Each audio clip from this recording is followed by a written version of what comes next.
Welcome everyone, and thanks for joining myself and FootyGamer89 for this week's Just United. The last one for a week or so, thanks to the international break. So on Friday, United played their first game of the new season at Old Trafford against Southampton, and so far so good for Mourinho and his players as they came away with a comfortable 2-0 win. And you was at the game, wasn't you? I was at the game. We got there a bit late because there was an accident in 62, so we got there a bit late. But we got there in time for the match. It was a good, really good performance. Mainly from we also get to talk about Pogba's performance as well. But generally from United, they didn't look too dangerous. Southampton, we seemed to control them quite well, and generally we play. I think it was a very Mourinho and very Jose-like performance. Work out the team, shut them down, and get the goals. Yeah, both goals obviously came from, of course, Zlatan Ibrahimovic, and it was almost the perfect home debut, as he was so close to getting that first hat trick for the club. So close. Yeah. There was a few instances when I think when Pogba had that chance to score after the game. Yeah, we could have had so many more goals. He said he should have passed, and he said, well, it doesn't matter who scores, but he should have passed then. But typical striker, wants the hat trick. But I think. It could have been a lot more. I mean, March had a good chance. Pogba had a chance. There was a couple of half shots as well from Pogba. It could have been 3 or 4, maybe even 5, maybe if you're pushing it. But yeah, it was a very good performance from the whole team. Everyone played well. Even Fellaini played well again. I enjoyed watching United that night. It was more enjoyable to watch, definitely. A lot more exciting. It's like the old United way. Like the old United, get the ball wide, knock it in, big guy heads it in. Old school United, get the ball wide and cross it in. Old school United. It was just great to see that goal from Ibra. He's been doing his homework, hasn't he, Mourinho? Yeah, great cross from Rooney. And then Ibra just goes, I've got this, and it's in bottom corner, straight for the end. Perfect. The thing is with Ibra as well, I thought his movement on the pitch, it's every bit significant in a United attack that looks so much livelier than it did under either David Moyes or Van Gaal. Yeah, definitely, and I think also the willingness to try things as well from United was better. Pogba was trying things in his own half. Valencia was taking people on. Martial, of course, was trying things. Shaw getting forward. We just seemed to have more freedom in our play, and having long shots and causing problems. It just seemed like a lot more creativity. Yeah, definitely. Just cut off the strings and go on. Let the quick players do what they want to do. The only thing let them breathe. Yeah, the only thing I'd like to see maybe is Mkhitaryan playing, because I feel like we do lack a bit of pace down the right-hand side at times. We've got Martial and Shaw on one side, Matt and Valencia on the other. I do feel like we're a bit unbalanced still in there. I'd like to see Mkhitaryan or maybe put Diamond there and put Valencia in. I don't know, but more pace on the right-hand side would definitely be a help, because I think Ibra relies on runners, and if you've got two wingers cutting inside behind him, he can drop deep and pick out a pass better and make it more opportunities for us to score. Let's discuss the penalty just quickly as well. It's Luke Shaw that got himself into the penalty area, was tripped up by Jordi Clasie. It's a bit controversial because a lot of people were saying it wasn't really a penalty because Shaw tripped himself up, but there was definitely some intent there. Clasie was holding him back at one point and Shaw just went down then. But yeah. It seems with Zlatan, it seems as though Rooney has been dropped from taking penalties. Yeah, there was a bit about it then saying, did he pull rank? Apparently, it was discussed before the match even started that if we get a penalty, before the season started, if we get a penalty, who's taking it? And it was decided Ibra's taking it. So it's not an issue. Perhaps making out a bit of an issue there. Well, let's quickly discuss Paul Pogba as well.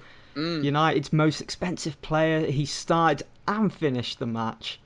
Yeah, I thought he played really well for his second debut for the club. I mean, obviously I was in the stadium, and every time he touched the ball, he was getting the ball in tight areas and shooting people off and saying, "Get off me!" And he was doing tricks, doing fake little dummies, and it was just brilliant. He was absolutely brilliant. And this is a guy who's been there for a week, not fully fit, and he puts that kind of performance in. I thought it was absolutely fantastic. His range passing was good as well. He showed that he showed directness to run. He said, he was willing to do things. I think he's just going to be that. We've been waiting for a kind of player that can dominate midfield. And I think he could be that guy. I'm not saying he's going to be a Roy Keane who's going to tackle the ball, but I think he's that kind of guy who's going to get the ball and just run with it and beat people and create problems. Maybe a few times it happened in the game. He got the ball, ran from midfield, 3 players went towards him, Johnson. That makes more space for other players to operate into. So I think he could be very key. He's still getting up to speed with everything, and it did kind of show in the performance, especially when he got the first touch of the ball when he lost possession. It's like, oh no, this doesn't look good after all the money you spent. But 93 million, it's still early 93 days. For him, 93 million, Kaki Cabal. But you know, we did see signs why Mourinho is right to spend such a huge amount of money to bring him home. Yeah. You know, he did have a couple of good moments, as you say, and before half time, you know, he powered past 4 Southampton players, showing that power, that strength, that determination. Yeah, it was impressive. I think the main highlight for me was a bit, and I think it's definitely in the first half where basically he's down in our own half, down the left hand side, and he's in the corner, he's on the touchline. He's got 3 players around him. He managed to get a trick through the legs, chuck someone off, and then play a 50-yard ball over the top to Ibrahimovic. And I thought that's just, you know, that's the kind of thing we've been missing for years. That kind of strength, power, and also the technique as well. Let's just touch on Southampton's performance as well on Friday night. I mean, Claude Puel, you know, he's still finding his feet in the Premier League after taking over from Koeman. And I did think there were times when his reshaped Southampton came close to upsetting United, you know? Did you think that when actually watching the game? Yeah, it was... at the start of the game, we were a bit worried about the fact that full-backs were getting a lot of space on the wide areas. Yeah. And what I originally worked out was that's what Josie wanted him to do. Because I think Southampton's strength, again, if you're a Southampton fan, correct me if I'm wrong, your strength down the middle, I'm guessing, with your midfielders and your attacking mids. So I think he thought, well, their threats down the middle of the pitch. Let's force some wide. We've got Fellaini, Pogba, Bailly, and Ibra if he gets back. Toss it in the box, let it clear. So I think that was the tactic to get right. Also, of course, when you're looking balls in the box, occasionally get chances. But I don't really think... I think Long was disappointing for me. He had one good chance, I think, where he kind of was like half hit it towards the net. And apart from that, I don't recall many clear-cut chances that they had. Like their first game of the season against Watford, they lacked that cutting edge. Yeah, I'm trying to think of the only chance I think they had clear-cut was when they were offside when they put it back at net. But apart from that, I did think they started the game well, but when they lost Oriol Romeo, I think that knocked all wind out of their sails, didn't it? Really, that wasn't ideal. But the player that played well for them was at Højbjerg. He had a good game. He had a very good game. He looked really commanding on the ball, and looked quite confident. So he could be a player to watch this season for them, definitely. Well, let's move on to our Hull preview. We play Hull on Saturday evening. Now, Hull, at the moment, they're without full-time manager. Mike Phelan, former Manchester United assistant manager, is in the hot seat for now. And you know what? I can see him getting the job full-time. He should get the job. I don't see, he's got a good, why not? Why not? He's got good experience. He knows what he's doing. He knows the game. The players know him as well. He knows them, so it just feels like it's just the way to go. I don't know why. I don't know what they're waiting for, to be honest. I watched their opening day game against Leicester, and they outfoxed the champions. And last weekend they defied the odds by beating Swansea. Yeah, that was a really. Swansea probably should have won that game, going by all the stats for the 90th minute and how Swansea played. They were a lot more attacking than Hull, but that's what you need to be doing in the Premier League, and who knows, Hull could do a Leicester this season. Yeah, I think it's possible. But I think with Hull, I think it's going to be a bit of a season mentality for them this year. They're going to be saying, well, everything's going down, it's proven wrong. But I feel like the bubble will burst eventually, because they've got 13 senior players, 2 injuries, and that's it. They're going to struggle then. But yeah, credit to them, they give themselves a chance now. 2 wins at the start of the season is very good. But I think you come against a United side who are very clever. They've got arguably better players. They've got a manager. They've got a team who's confident. They've got a Pogba. I think they're going to struggle. But it'll be a tough game, because Hull away from home is always tricky, because the home crowd and that kind of thing. The thing is with Hull as well, they need to add to their team, and they've failed to do that since Steve Bruce left. They need six senior players, ideally. We won't get them, but they need at least 3 minimum. But then again, I think Phelan is doing such a great job to get the best out of the players that he's got at his disposal at the moment. I mean, they're looking sharp, they're looking clinical in front of goal. That pairing between Hernandez and Diamande. And they should be, those 2 players, seeing that they have played in the Premier League before. But it's just, they seem a lot more sharper than they have done before. Yeah, even with just 2 games gone, if you know what I mean. It's a very long season, so while they're still fresh, they need to get results, don't they? While it's still fresh for all the big games kick in. So, but I still think they've got strength, and they have to for sheer numbers. They've got to get players in now. I think one of the main players we need to watch out for on Saturday is Snodgrass. Yeah, it's not grass. You Yeah, know, again, he's proven to be a tricky customer yeah, in the league. You know, he's yeah, always able to get himself in good positions, does yeah. well at winning the ball back for his team, and can pick out so many passes and so quickly as well, distributing Yeah, that ball. he's the main man. If we another five Snodgrass, I think you probably shut down Hull to a great extent. Obviously, got other players that could do things as well. But yeah, Snodgrass, I agree with everything you said there. He's the guy to stop, definitely. I think everything just went through him on the Yeah, opening day yeah, against Leicester City. He yeah, even scored that winning goal, didn't he? yeah, and a good goal as well. I think yeah, definitely. Snodgrass is their main player, and we've got a. I'm pretty sure Joseph will have a plan for him. What it'll be, I don't know, but I'm confident we can shut him down and get the win at Hull. Well, let's move on to our YouTube comments. Comments taken from last week's episode. The first one coming from FIFA Gamer, FIFA 15 and FIFA World Content. He says, what do you think about the lads that could be leaving? Schweinsteiger, Mata, Jones, Rojo, Wilson, Pereira, Yeah. etc.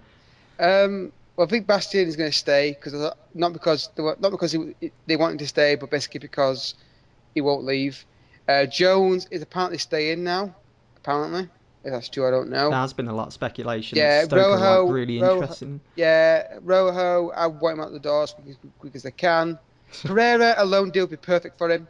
That'd be perfect. A Premier League loan deal would be ideal. And I think there'll be one more player leaving. I think it might be Rojo. Do you I think think maybe Mourinho has a plan for Rojo? Because, you know, before Mourinho came in, there was a lot of speculation that Fellaini was going to leave. We've Yeah. seen what's happened with Fellaini over the last two games. I know it's still early days and everything, but what if that Mourinho effect can wear off onto Rojo as well? If Rojo starts playing well, which is very possible, then he'll stay. I think he will stay. I think what most likely will happen if they don't leave. I think look at them both over the next 2 months, get to January, and then Yeah. they'll move one out and get sent back in. But I don't think we'll sign anybody else. Though. I think it's gonna be if anything happens now, it'll be outgoings now. I don't think we'll sign anybody else. So it could be maybe like I said, Rojo or Jones leaving, and then that'll be it. I think for transfers in this window. But again, you never know. Might have came out of nowhere before. So, but I would like to see Rojo go. I just don't like him as a defender. I don't trust him. Okay, moving on to the next comment then. This one comes from Hassan H17. He says, do you want Fonte to sign? Do you, if Fonte signs, would be a good one? Would Fonte be a good signing? I think there's been a bit of there's a lot of speculation that Mourinho's been arguing with Woodward to try and bring in Fonte, but and the story is that he's got to get rid of the defender to get one in, which would mean we can tie that in with the exactly. last comment. That's where my feelings go. Fonte, he had one good Euros. It's a top quality Euros. Is he United quality? He's an experienced defender in the Premier League. For the right money, I'd say yes. But I wouldn't. But I think based on Mourinho's record, I think he doesn't smack me as a Mourinho sign. But if he's the fee talking about £8 million, I thought, well, he's better than Rojo. Yeah. And if we can get some money for Rojo as well. Yeah, and he's experienced. Yeah. So, good signing, yes. Long term, great fit for United, doubtful. Okay, moving on to the next comment. This one comes from Dan MUFC 1999. What a great year. Hey Peyton, love your videos, thank you. What's yours and Footy Gamer 89's thoughts on Darmian leaving United, and who would you like to be replaced him with? Darmian leaving. I don't want him to leave. He should stay. Yeah. I think he should stay. I agree. I hope so, if he did leave, I would say the guy to replace him, Mourinho from Monaco. Yep. Very physical. Can take a bloody penalty as well, based on last night as well, right in top corner. I want him to stay. I think he's reliable. He's solid. He's not great attacking though. But then I think he showed a lot under Van Gaal. Yeah, he's definitely got. He had one bad game against Arsenal where he got destroyed by Sanchez, and that kind of ruined his confidence a bit. But I think he should stay. I don't see why you should sell him. I want him to stay. Not about you, but I want him to stay. moving on to the next comment then. We've got quite a lot to get through. Okay. We got Jordan Curley. He says, how will Depay come into the side with the other players in that position? So we've got Martial, haven't we? We've got simple. Mata. More games. More games. We get more games and we'll rotate them. Like Jesse said, he wants to play more. So we've got Europa League, Capital One Cup, FA Cup, Premier League. Rotation. That's how he gets in, and he's got to play well. He'll get his chance in maybe a game soon or in the Europa League, whatever. He's got to perform. That's how you get in the side. You get half an hour in a game, you blitz it and do brilliantly well, and you get in. But I think Depay will play better under Mourinho because I feel like he's got more freedom now. He'll let him do more than Van Gaal let him do. Also, the fact putting crosses in the box, we've got Ibra in there now, and Pogba some more height, so the crosses he puts in may get more, reward for him. So I think just sheerly by rotation, he'll get his chance. Okay, then moving on to team predictions. So, do you want to go first, or shall I? What do you want to do? Up to you. You can go first. You can go first. Okay. De Gea in goal. Valencia, Bay, Blind, Shaw, Fellaini, Pogba, Rooney, Mkhitaryan, Martial, and Ibra. Yeah, it's got to be Ibra, hasn't Ibra. it? Okay, for my team prediction then, it's got to be De Gea, Valencia, Bay, Blind, Shaw, Pogba, Fellaini. Yeah. Mata, I've gone with Mata because I think Mourinho is just getting the best out of Mata at the moment. Rooney, Martial, Ibrahimovic. Yeah, that's simple. That's the team that seems to be the go-to team, doesn't it, at the minute anyway, doesn't it? Definitely. But I think I'm just looking for. I just like the options we've got now. I like the options overall. It's a lot better. Definitely a lot better now. Score predictions? 2-1 United. I've gone for 2-1 as well. Oh my god. Hang on, I've gone for Ibra and Martial to get the goals. I could probably see Rooney and Fellaini 2-1. I can definitely see Hull grabbing a goal. Definitely. With their attack. Fernandes and that. Definitely. Right then, that's it for this week's Just United, everyone. That's it until after the international break. I can't believe it's the international break. I hate the international break, especially so early on in the season. It's so frustrating. We've just had the Euros. Yeah, and also now we've got Sam Allardyce as England manager as well. John. Oh my word! I'm still considering not watching England now until we play like a decent team in a friendly or like Scotland, because I thought I can't watching him. I only find myself watching England when there's a competition on, like the Euros or the World Cup. Yeah, I mean, I can't be bothered with. Usually I go downstairs and watch it on Focus, but I might just like set up my PC and watch it casually on the side upstairs, but. Get Love Film on or Netflix. Can't stand national breaks. I can't stand them. They're so boring. Yeah. Very rare. And the thing is, we run the risk of injury as well with some of our top players.